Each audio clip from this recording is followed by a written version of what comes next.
Testing. Testing.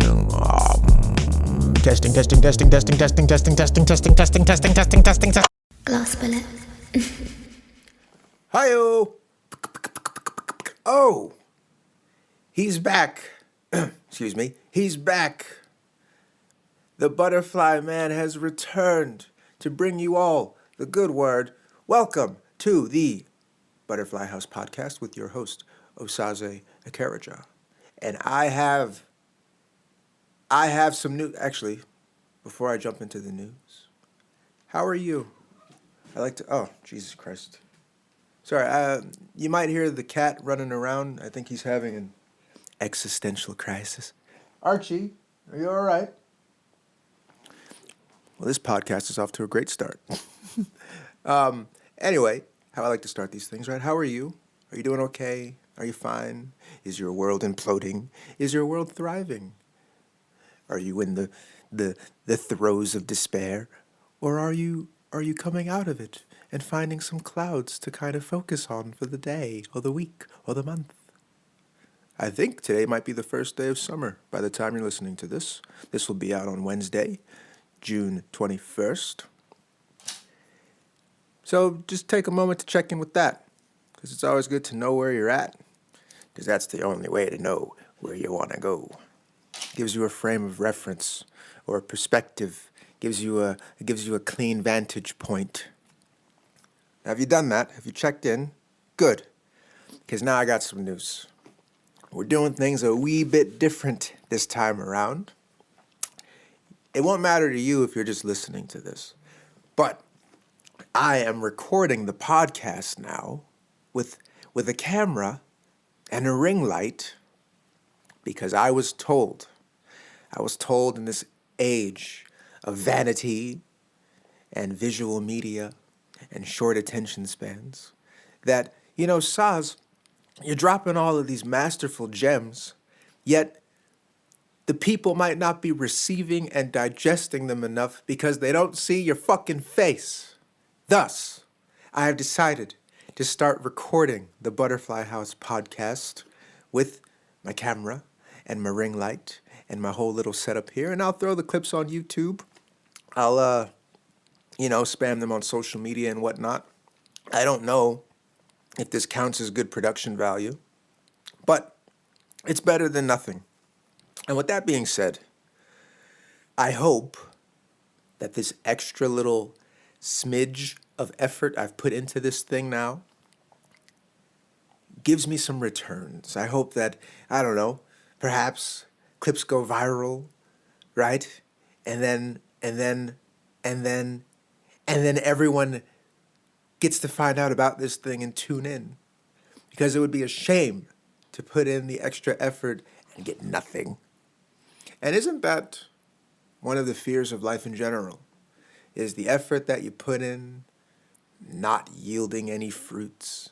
Imagine you spend an entire season farming, planting your seeds, sowing the seeds, tilling the land, and for not a single crop to pop out of the dirt. What a shame. Or you spend all that time constructing a business plan, trying to find investors, trying to do all the right things, getting the legal paperwork done, only for your business to crumble. But even with that being a potentiality with doing whatever we're doing, should we let it stop us? I say, hell no. I say you do the thing anyway, and you just have to kind of have hope. And if something crumbles with it, or something knocks you off your pivot, it's not the end of the world. You just reroute, You're trying to fly down a particular highway, and there's construction there. So we can't seem to go this way, and you got to reroute. But you're still going to get to the destination, my friends. It just might take a little bit longer. It might be a wee bit more harrowing. But if you stay the course, you will get there. Now, with that little digression completed, a couple things to note here while I'm recording these with the camera. For you, now you people listening, you can keep listening, but for you people who are watching me right now, you need to know something. I will be not looking at you the whole time. Currently, I'm addressing you, but I won't be looking at you the whole time. I like to get in my zone. I like to tune into my mind while I'm doing these things. Because if I'm looking at you, it'll distract me, right? Also, I'm going to have to kind of pop over to look at my laptop from time to time to follow my list of items I wanted to address with the congregation today. So, don't expect this to be like a TV show, essentially. We're keeping it very loosey-goosey here at the Butterfly House podcast. With that being said, I was a little nervous to do this whole recording the thing visually, and here's a very simple reason as to why. Sometimes I look like shit. And when I record these things, that's part of the peace and the joy of recording a podcast is I don't have to worry about what I look like. I could have crud all over my face. I could have the worst haircut known to man. I could be, for all you know, I could wear the same thing every day that I record these. I could wear nothing while I record these. But now all of a sudden, I have to be aware. I have to be mindful of how I'm appearing on screen because we're in the age of vanity, where everyone's kind of, looking at shit. But I'll tell you straight up, I'm going to be very comfortable. So don't expect to come to watching these things expecting to see some designer threads or a really immaculate studio setup. It's me in my home studio, right? With my little synesthesia poster behind me. You got a little Spider-Man dangling off of the mic stand. And it's just a man yelling in his apartment studio. But that does not take away from the quality of what we're going to dive into. So before we even get into the topics I have some announcements to do. Just a couple quick announcements because we got to get it out of the way because I am a businessman. We released the merchandise. Yes, Topless Tesla merchandise is now out. It is now out in the world, circulating. You can buy it. Your grandmother can buy it. Your little cousin can buy it. Anyone can buy it. All you got to do, go to glassbulletsound.com and tap in. Why did Royalty and I decide to make these shirts? Simple reason. We wanted to commemorate the success of the record. Frankly, it's my most successful record, which is really cool. It's cool seeing the numbers on that thing. Never seen that many streams on a record of mine before, so I'm just very, very thankful. And thankful to all of you who have played the song, showed a friend, played the song multiple times, maybe added it to a playlist. Whatever. I don't know what you did, but keep on doing what you're doing and doing it well because it's doing great things for me over here at the Butterfly House podcast. Yes, we all thank you at Glass Bullet Sound Company. What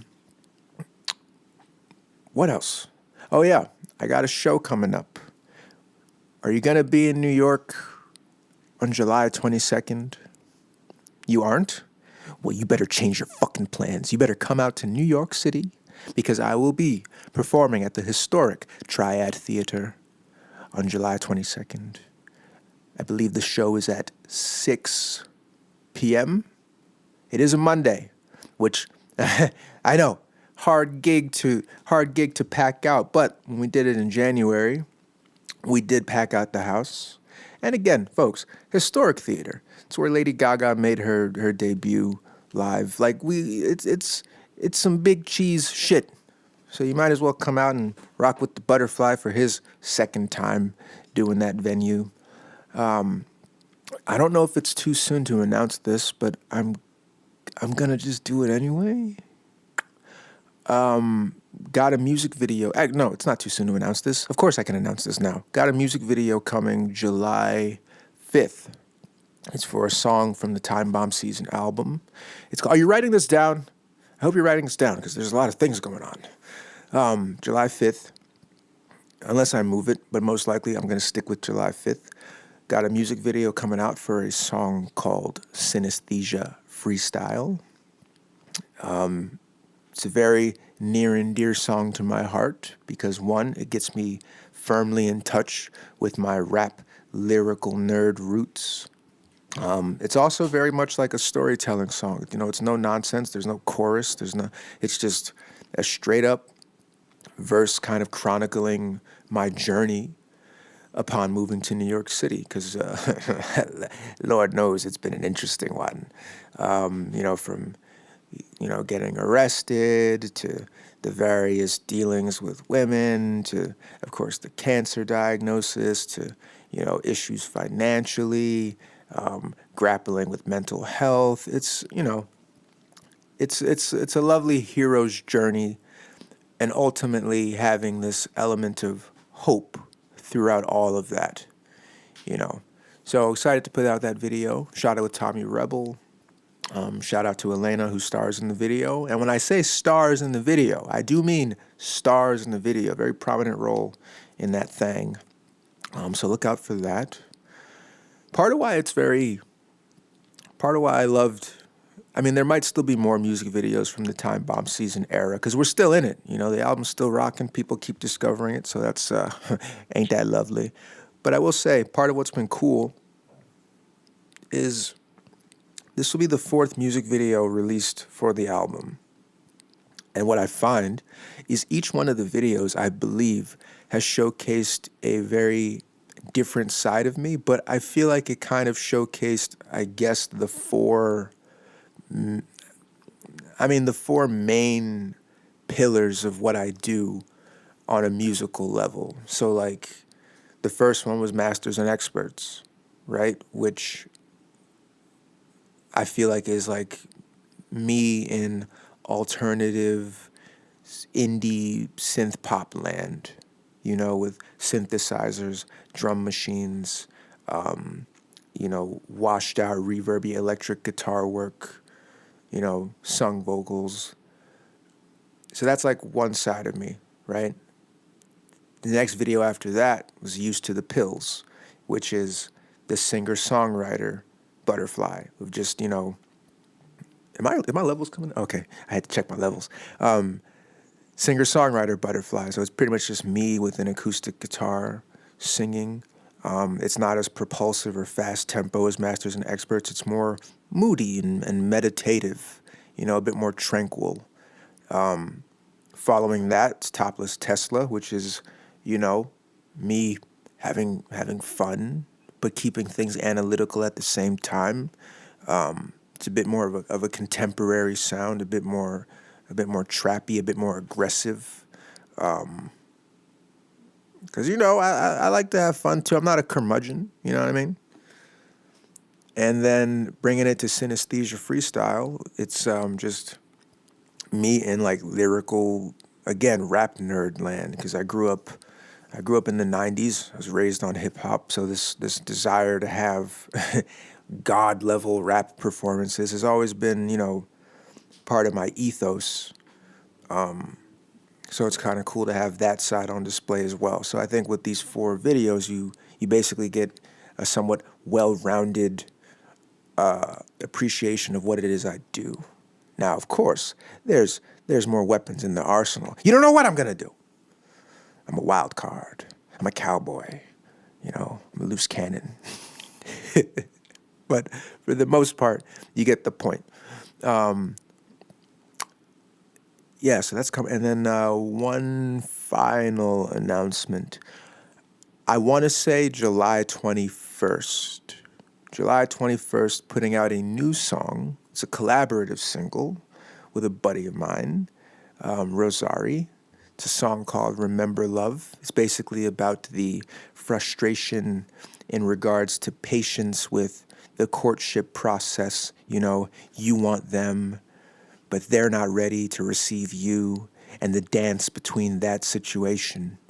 On a stylistic level, I think it kind of doesn't sound like many other things you'll hear. For one, it's in 6/8 or 3/4. So for the music theory nerds listening, most songs are in 4/4, like 1, 2, 3, 4, 1, 2, 3, 4, 1, 2, 3, 4. So you get that kind of head nod.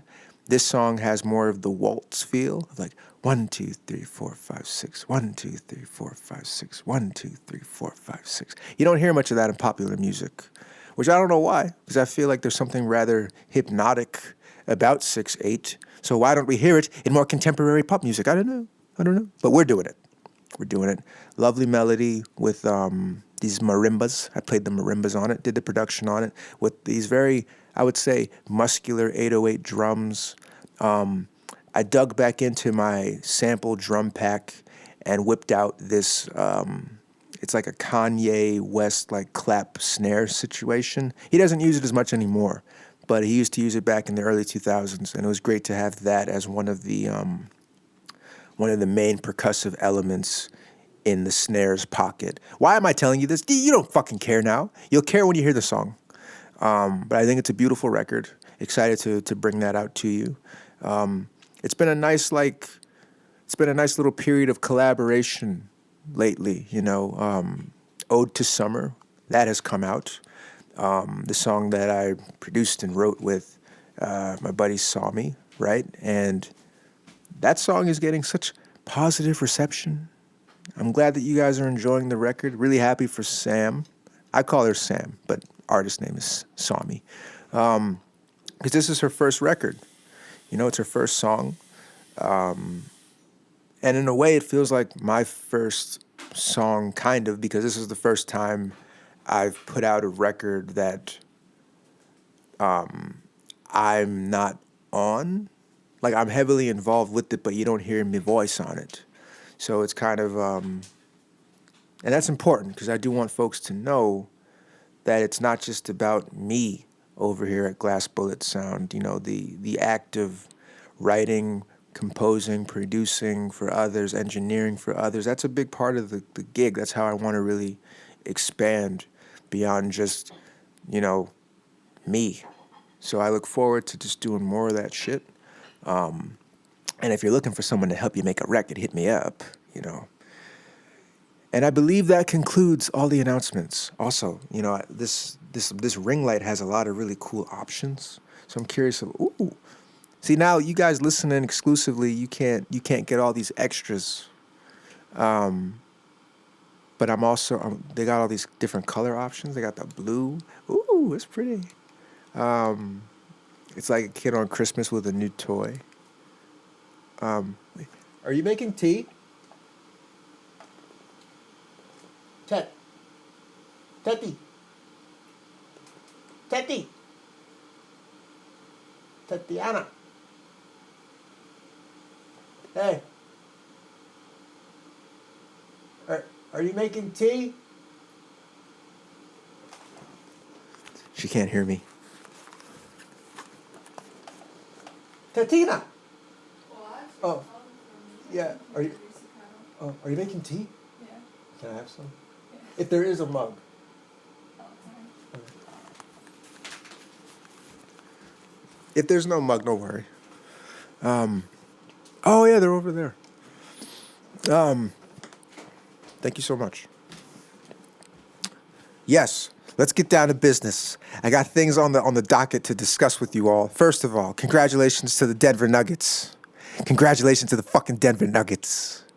And why I'm happy about that shit. See, here's the thing about the playoffs, baby.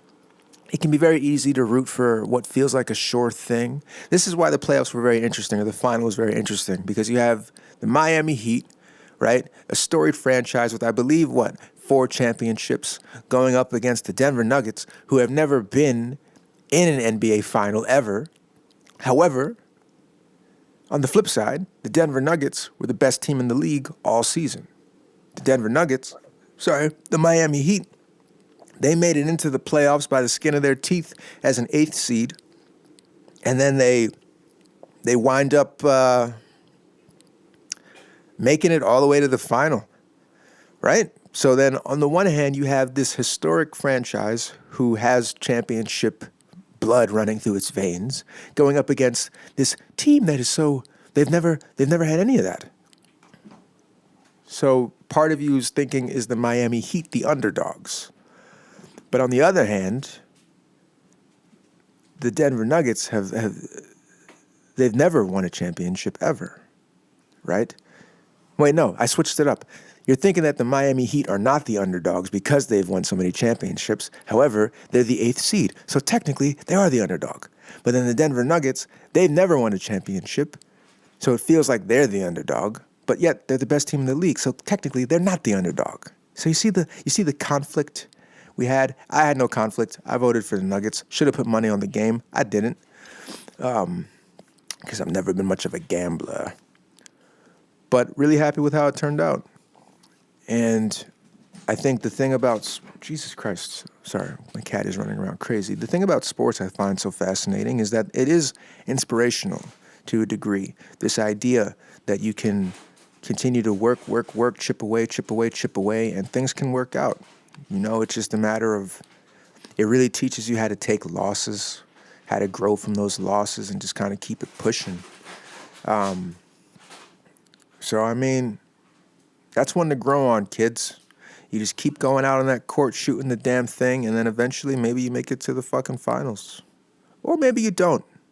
And I think that's where really having a certain sense of enjoyment in the process is so critical, like genuinely enjoying the journey to get wherever you're trying to go. So like really enjoying it for the love of the game, because you never really know when success will come.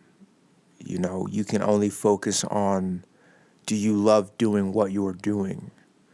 And I guess that kind of extends to pretty much everything. So everything in life tends to be a metaphor to me, right? And at the same time, even though you know that things could potentially not work out, I feel like that's not a hill that you want to build the house on. I think sometimes people, they put too much stock in negative possibilities or negative potentialities.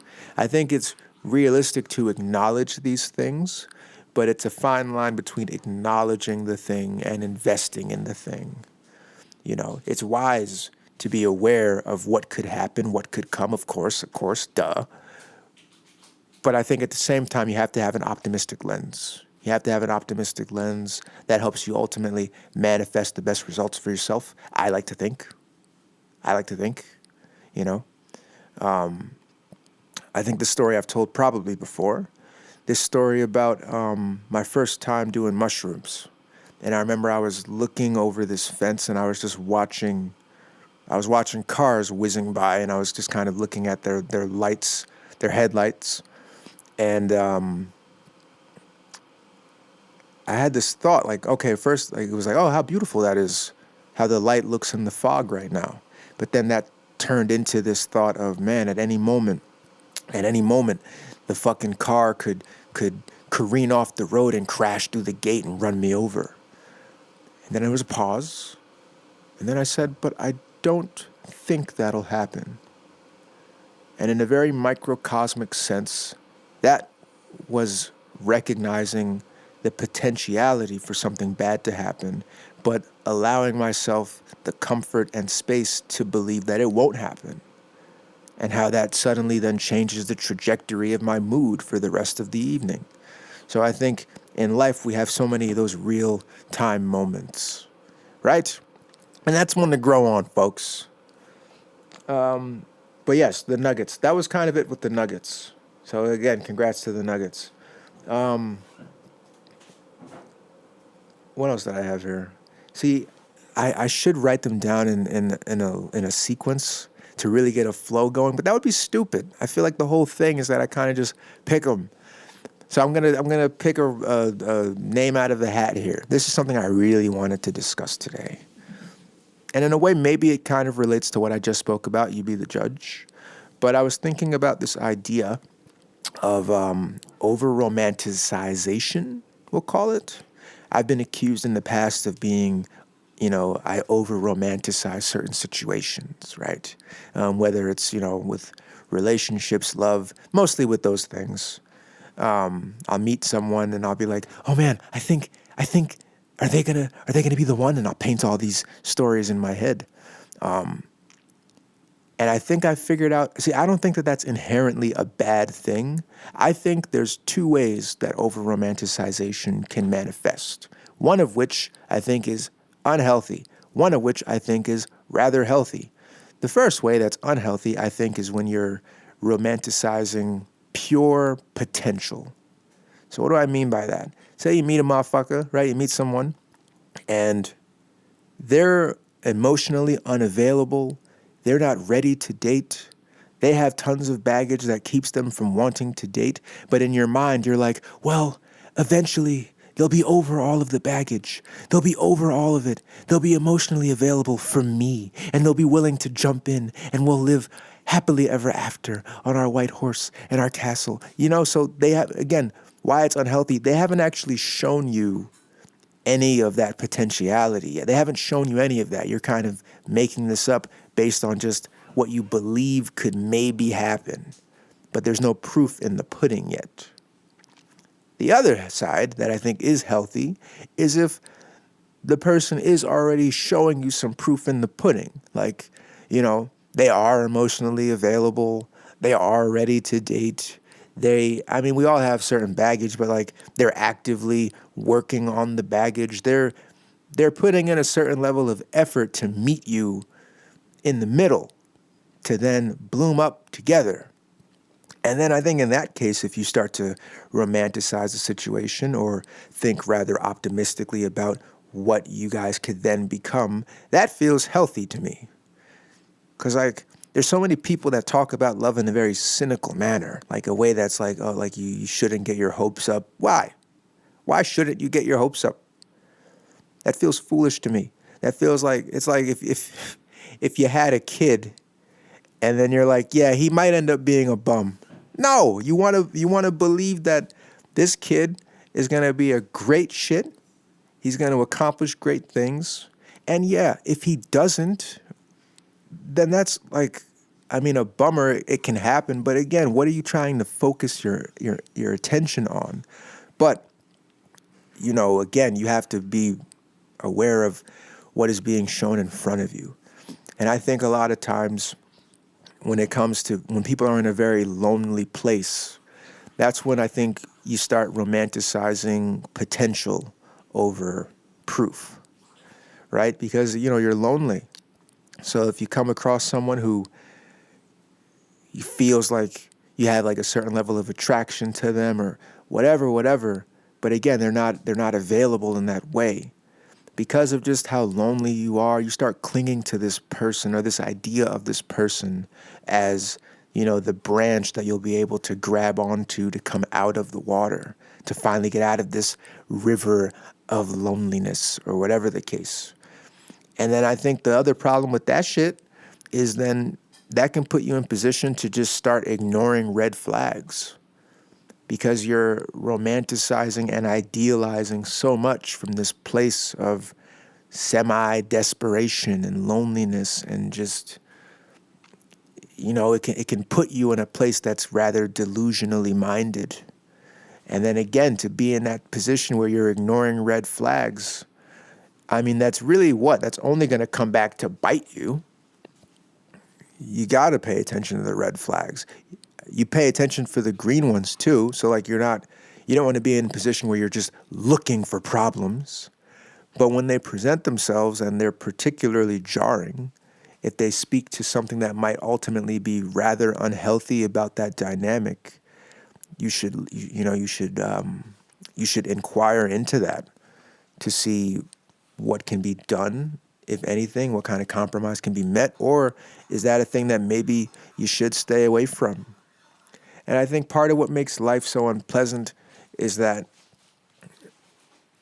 like you can face these like rejections, right? These rejections, they fucking hurt, right? You thought it was going to be this, but then again, they're not ready for you or whatever.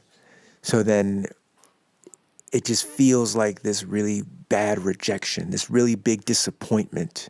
It's like the movie didn't end how you thought it was going to end. And I think in that situation, it can blind you to the fact that you may have just dodged a bullet. And I think sometimes the universe, it really does help you dodge bullets in rather painful ways, I guess. So it's kind of like, okay, let's bring in a metaphor. Let's say there's two gunmen, right? Two gunmen are sitting there. One of them has a bazooka, right? Giant missile coming at you. And one of them has a 9mm. Now, for whatever reason, as you are moving in a particular direction, you get hit by the bullet from the 9mm and you drop down in pain from getting shot by the 9mm. But in dropping down, the bazooka goes over your head. And you so that pain of the initial bullet helps you dodge the bigger boom. You see what I'm saying? I think that's often the case in life. And it's very easy to not have that perspective in the moment as you're dealing with the bullet wound from the 9mm. But then, as you patch up your wounds, as you sit and reflect on what could have happened, and you start to have greater appreciation for that painful moment because of the bigger bullet or the bigger boom or the bigger wound that it helped you dodge. So I guess it's kind of a perspective shift. And again, I think in the arena of love, it's very easy to become, I think, bitter or cynical or pessimistic when you deal with certain, I don't want to say failures, but for lack of a better term, let's call them failures. When certain things just don't work out, it didn't work out with that person, or you got fucked over by that person, or you see that even if it doesn't happen to you, you see it happen to other people. It can put you in this space where you start to just believe negatively about the concept of love and connection. And then I think even maybe on a subconscious level, that's going to impact how you go about interacting with the arena of love. Because now you're coming to it not with this like positive lover's mindset. You're coming into it with like a paranoid disposition, a fearful disposition, a negative outlook. And I feel like that's probably going to manifest other negative things in your life, Like when I see a lot of this shit on Twitter or Instagram, people will kind of post just a lot of like very jaded comments about, the opposite sex or whatever. Like they'll just have a lot of these like angry thoughts towards the opposite sex or whatever. And I feel like I'm a wise guy. I feel like I'm reading between the lines. I can see that someone hurt you very much, and because of the hurt you experienced from that situation, you now paint the entire love arena with that brush. You start to basically generalize because of what happened in that particular scenario. Almost as if you forget that there's so many types of human being. There's so many people in the world, And I think with all this shit, you gotta keep the faith. But a lot of these things are very, very deeply ingrained wounds that you kind of have to retrace your steps to go back and fix them. So can I be vulnerable with you all? Is this a safe space? If I were to speak on my own, it's really hard for me to acknowledge how much my parents' divorce really fucked me up. Because in a way, it feels like, oh man, here's another dude with mommy issues, or, another dude with daddy issues or whatever. But I mean, let's call a spade a spade. Your childhood, it's probably the biggest impactor of how you process and go about a lot of things in your adulthood, So, all right, let's use me as a case study, right? Let's use me as a case study. My closest relationship when I was growing up, from like age birth to maybe, I don't know, like 12, was my mom. I was closest with my mom. I felt the most love in the household from my mom. I felt most emotionally seen by my mom. And then when my parents divorced, it was a very ugly divorce. It was not like a nice amicable type of situation. No. It was very, very, very, very, very ugly. And in that situation, again, God rest his soul, but my father, he didn't do a good job of keeping me out of the fray of that dynamic. I was living with my father, And you know how some parents, they're very much like, this is between you and me. Let's not talk bad about each other to the kids. Let's, keep certain details away from them as the kids, because why would we want to ruin their childhood? Right? Makes sense. Seems logical. Yeah. My dad didn't go that route. My dad, he was very big on trashing my mother, trashing to me directly, basically like trying to convince me of how bad my mom was as a mother because of what she's doing. On the other hand, my mom wasn't doing anything to, I guess, defend herself or shit on my dad, because my mom was very much like, I'm not going to talk bad about your father. I'm not going to talk to you about all the ugly details of this thing. I'm going to keep you away from it. My dad is like, no, no, no. The kid should know everything. But my dad, he went beyond just like telling some of the ugly truths of what was happening. I feel like my dad was like actively manipulating me as like a weapon against my mother. Like telling me stuff like I should, like really, really being adamant that I should change my mother's name in my phone from mom to just her real name. These kind of things. Using me to like call her to tell her certain stuff and try to like guilt trip her. Telling me that if she comes to pick you up for visitation, you should just refuse to get in the car. And the thing is that I listened to all of these things.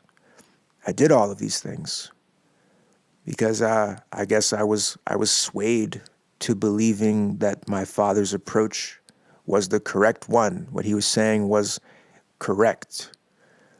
And then it did put this complex in my mind of looking at my mother as a woman who didn't care about my emotions, right? And then it also, historically speaking, my dad always presented himself as a very avoidant man, and like seeing like being avoidant of certain aspects of emotional engagement, seeing that as like an element or indicator of strength, So then you put those in the pot, and what do you get? What do you get with Mr. Osaze here as he tries to go about, relationship dynamics? Well, here's what you get, my friends. You get someone who has a crippling fear of betrayal.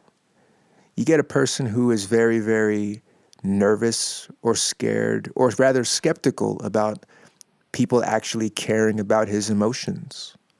You get someone who might cling to their ego in a very unhealthy way as an avoidant defense mechanism because, again, of how scary certain levels of emotional investment can be. Because the way I was looking at shit, it's like, well, shit, if my own mother can ignore my emotions, or rather not care about them based on what my father is teaching me about how she's going about things, well, if my own mom can do that, then obviously every other woman would do that, because you're thinking, again, like your mom is the one who would care the most. So if it's presented that way, then it makes you skeptical of every other relationship with a lass that you'll have going forward.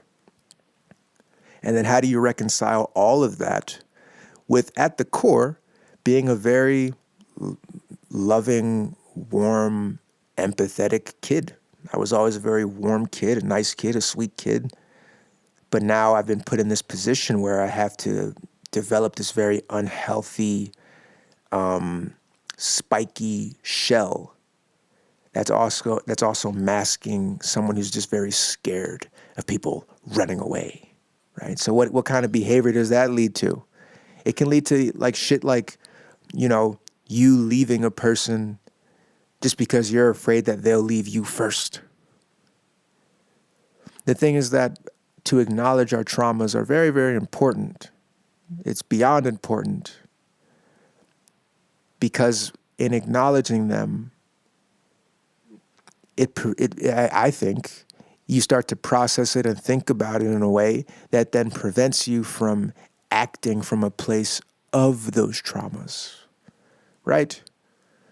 I talk about this with insecurity, for example. We all have insecurity. The same way we all have traumas. We all have insecurities. We all have them. But the insecurities or the trauma, they can't be the engine behind your actions. Because it's typically going to put you in a very, very bad space. Unless they are an engine in the way that they really motivate you to move in a healthier space because of your awareness of those traumas, right? So my favorite example of this, I like to think about the Batman-Joker dynamic, right? These are two people who had terrible upbringings, terrible childhoods, a lot of trauma. The Joker is pushed to say, fuck this, and become an anarchist and say, burn it all, hurt people, whatever. And the logical route of that, you can see, the footsteps of that path. That makes sense in one light. It's not healthy, but it does make sense. The Batman route, he's pushed to say, I want no one to ever have to experience this kind of thing again. And his trauma becomes, I guess, a motivator to try to be the best version of himself that he can be, to try to also make for the best world that he can possibly make, And I guess this role of trauma, it's really interesting. I think about, I'm going to use two examples here. Again, I saw Spider-Man Across the Spider-Verse. And one of the aspects of that movie was this idea that certain traumatic events have to happen to Spider-Man in order to make him the hero that he is, right?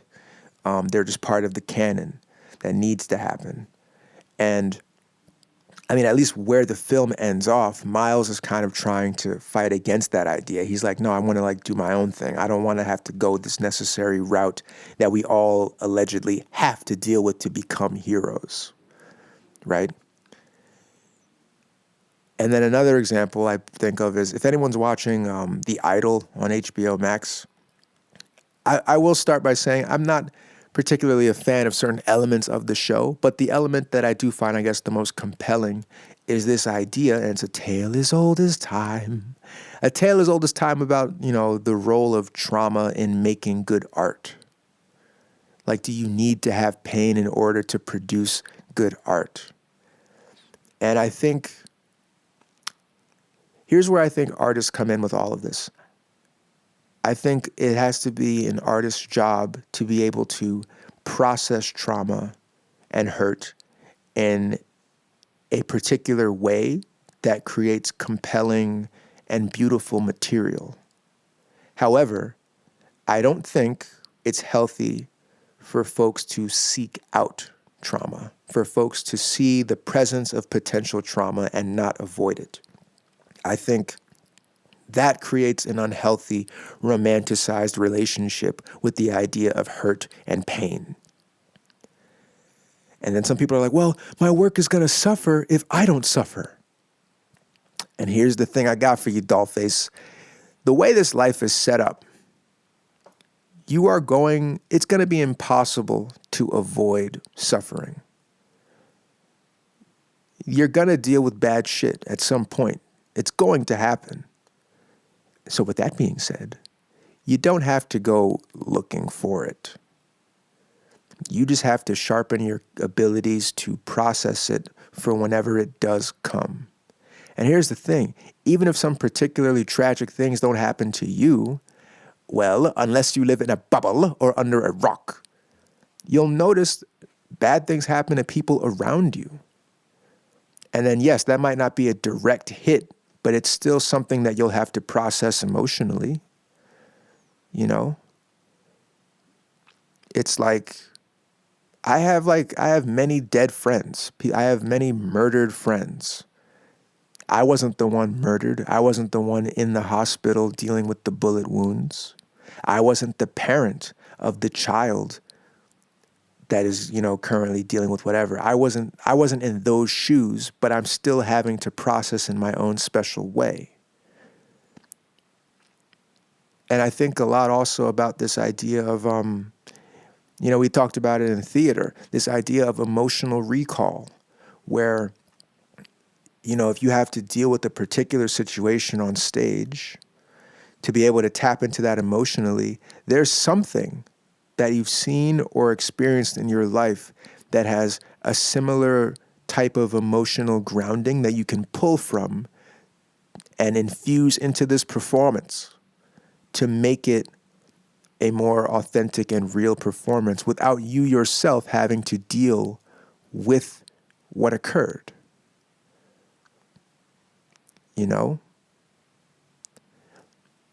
So I don't know. I think, as most things come down to on this podcast, the idea is we're all just down here trying to figure it out. And what does that mean, really? It's all about trying to confront our hurt, but to not let it control us or to move us in negative ways. And I think there's a lot of tools for that, but it's just so much of this life. There's no roadmap, my friend. There's no manual. There's no tutorial. A lot of it is just trial and error and you figuring shit out on your own, trying different things, trying different techniques, talking to different people, journaling, therapy, whatever the case is. And it's a constant push to do all that stuff because I find that so much of life is about unprogramming certain things, cutting certain wires in our framework. You cut all those old, entrenched, dusty wires, and then you got to replace them with some new ones. But I guess sometimes the hard part can be recognizing those old wires that need to be cut and changed and swapped out. But I frankly do have a lot of hope in the human capacity to do that. It's part of what makes us fucking awesome. And with that, I'm gonna leave you guys with that because I know things got heavy. So I'll just leave you with that to kind of chew over for the week. And I think what I was saying earlier too about like me being afraid to confront the fact that my parents' divorce had those shockwaves. I think it's very important for us to not fear confronting these parts of our past. Pain will come with it. There can be stigmas around certain things that you want to confront. But, at the end of the day, baby doll, you got to do it. Because if you don't do it, yes, you're hurting yourself, but it also turns you into a wrecking ball that's just swinging around, destroying other things around you. So, have the bravery to do that. At least try. With that being said, I will talk to you in 2 weeks. Today was a nice little recording with the ring light and everything, so I'll have to put in extra work to edit that and get it on the thing. But I thank you all for listening. I thank you for continuing to listen. I thank you all for continuing to share the podcast with people in your life that you think, it can help them in some way, shape, or form. Thank you for listening to the Madman. He's very grateful. And I guess that's it. All right. Bye.